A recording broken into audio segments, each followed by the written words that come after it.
The moment I saw the sticky note, my blood went still. Not hot, not cold, just still. It was crumpled on top of the tissue paper, neon yellow against the pink bag. Written in my sister's looping script, "Try harder next year." And she had the nerve to hand it to my 8-year-old.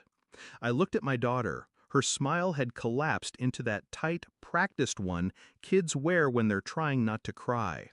The room was full of balloons, cake, and chatter. My sister, Claire, was across the table laughing like she hadn't just gutted a child for sport.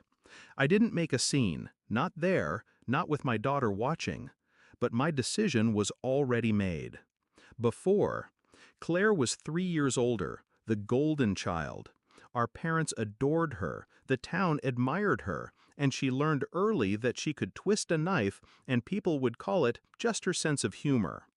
I'd spent my life absorbing her little cuts, the backhanded compliments, the stolen friends, the way she'd take something of mine, ideas, clothes, credit, and wear it like it was hers from the start. I forgave, I looked away, but she hadn't touched my daughter before, until now. The pattern. This wasn't an accident. Claire never did cruelty by mistake. Last year's Christmas, she forgot my daughter's gift. The year before that, she told her she wasn't built for sports when she quit soccer. Each time I smoothed it over, told myself Claire was just tactless. But this was deliberate. She'd made the bag smaller, cheaper candy, a keychain from a gas station. And then the note. Her way of telling me my child didn't measure up to the rest of the family. The shift. I didn't sleep that night. Instead, I sat at the kitchen table, staring at that sticky note. If I confronted her, she'd deny it, twist it into a joke, make me look oversensitive. I knew the cycle. I'd lived it. So I wouldn't confront her. I'd dismantle her, piece by piece, publicly, in a way she couldn't spin. The plan. Claire's reputation was her armor. She hosted charity brunches, posted inspirational quotes, and curated her image like a brand. Everyone thought she was generous, accomplished, a pillar of the community. So I decided to show them who she really was. Not by telling them, by letting her do it herself. Step 1, gather proof. Step 2, control the audience. Step 3, make sure she's the one who lights the match. The setup. Claire ran a side business selling exclusive event planning packages to local moms. Overpriced, under-delivered, and, according to a few whispered complaints, full of corner cutting. I started collecting those whispers, receipts, screenshots, photos. Then I called her. Said I was organizing a surprise appreciation dinner in her honor. Told her I wanted to invite all her biggest supporters and show them the amazing work she does. She ate it up, offered to host it at her house. The night. Her living room was staged like a magazine spread.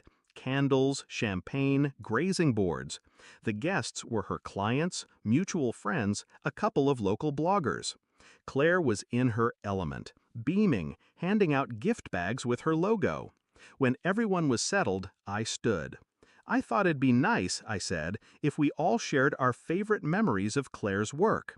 I glanced at my daughter, who was sitting quietly beside my husband. One by one, guests spoke. Compliments, praise, and then I handed out my own little envelopes. The strike. Inside each envelope was a printout, screenshots of client complaints, invoices for services never delivered, side-by-side photos of Pinterest decor Claire claimed as her own. No accusations from me, just her own actions documented. At first, the room was confused, then silent, then questions. Claire's smile stiffened. She tried to laugh it off, said it was competitor sabotage. But one of the bloggers, a woman with a huge local following, said flatly, "This is my living room in your promo photos. I never hired you." Another mom asked about her missing deposit, loudly.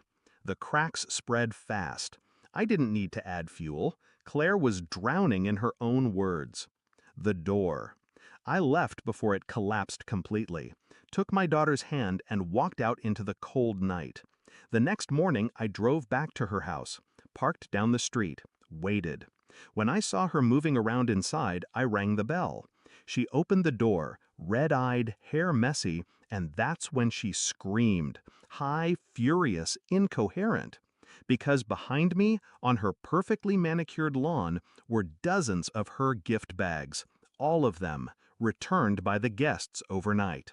Each one stuffed with the same sticky note. Try harder next year. Aftermath. Within a week, her business page was gone. Sponsors pulled out. The charity board graciously accepted her resignation. Family tried to mediate, said I'd gone too far. I didn't respond. Because I hadn't just defended my daughter, I'd ended the pattern. People.